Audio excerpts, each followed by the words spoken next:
네, 안녕하세요. 초등 부모님들의 고민이 해결되는 그날까지 함께하는 이서윤의 초등생활 처방전입니다. 제가 이제 교실에서 아이들이랑 함께한 지 14년이 되었는데요. 저는 이제 사람들의 어떤 심리라든지 행동에 되게 관심이 많아요.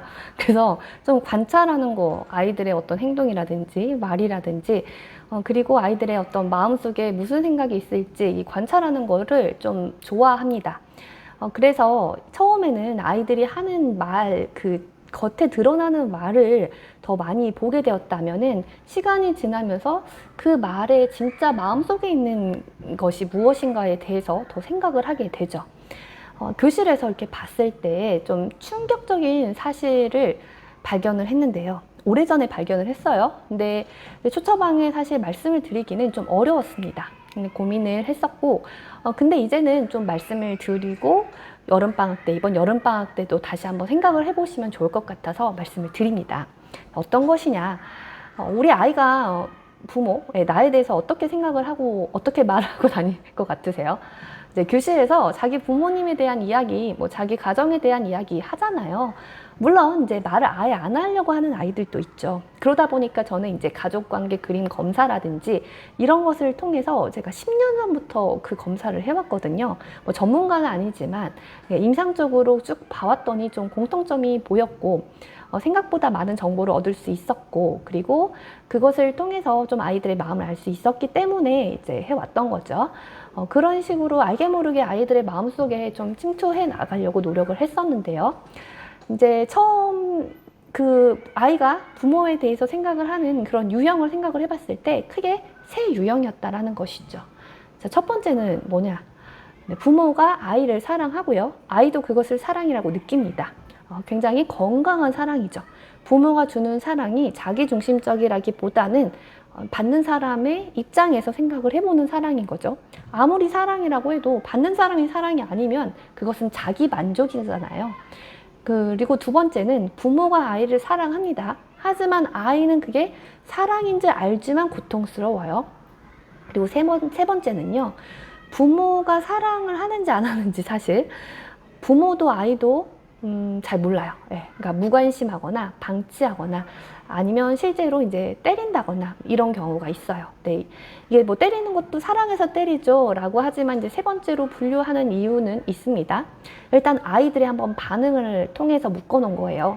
자, 첫 번째 아이들, 부모가 사랑하고 아이도 그것을 사랑이라고 느끼는 경우, 건강한 사랑의 경우에는 아이들이 뭐 밝아요. 네, 밝습니다.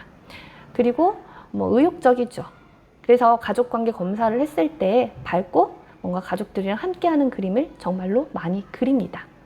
그럼 두 번째, 부모가 아이를 사랑하는데 아이는 그것을 사랑이라고 느끼기 힘든 경우, 이 아이들은 부모에 대해서 좀 양가 감정을 갖고 있죠.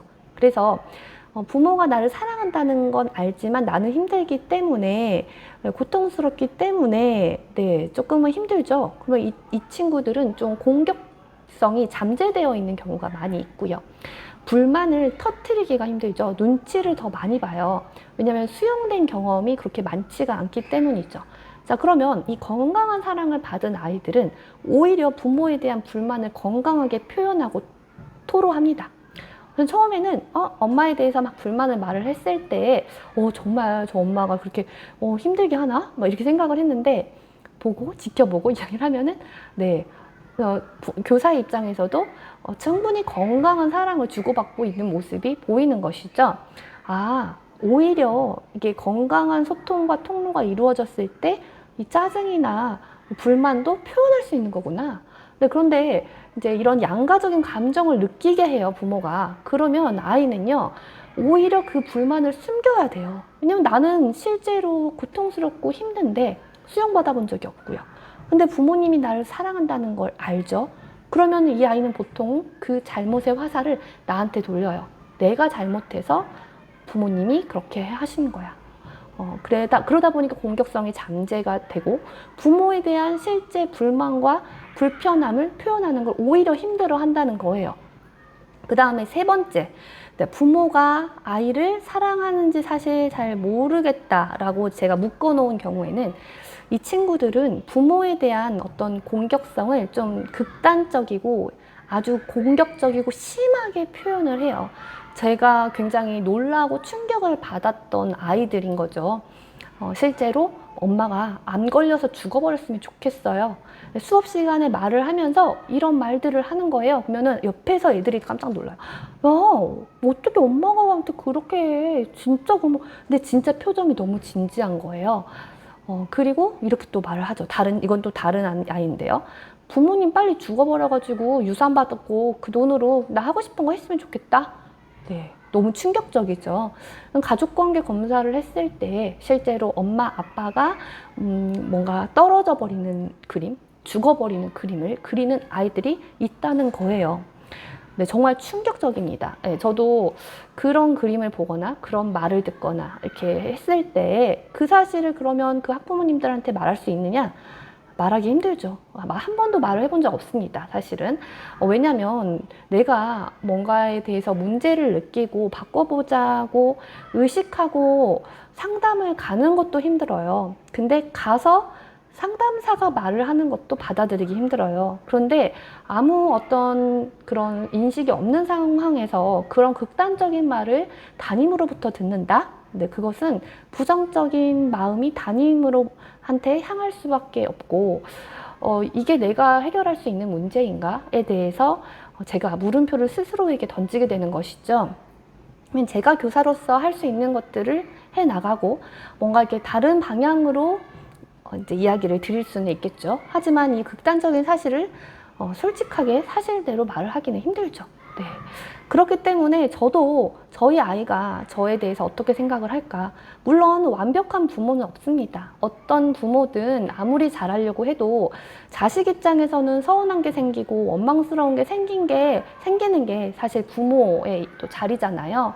하지만 또 그래도 건강한 사랑을 하려고 노력을 할 수는 있다는 것이죠. 그래서 두 가지 방법 말씀드릴게요. 이번 여름방학 동안에 우리 같이 두 가지만 한번 노력을 해봐요. 첫 번째는요. 좋은 말을 하려고 하기보다는 상처가 될 말을 하지 않는 것이죠. 근데 그 상처가 될 말 중에 하나는 어른이라는 이유로 아이의 생계를 책임지고 있다는 이유로 그걸로 좀 치사하게 협박을 하는 경우가 있죠. 네, 어른한테 그게 무슨 말버릇이야. 너 그러려면은 집 나가. 여기서 살지 말어. 네.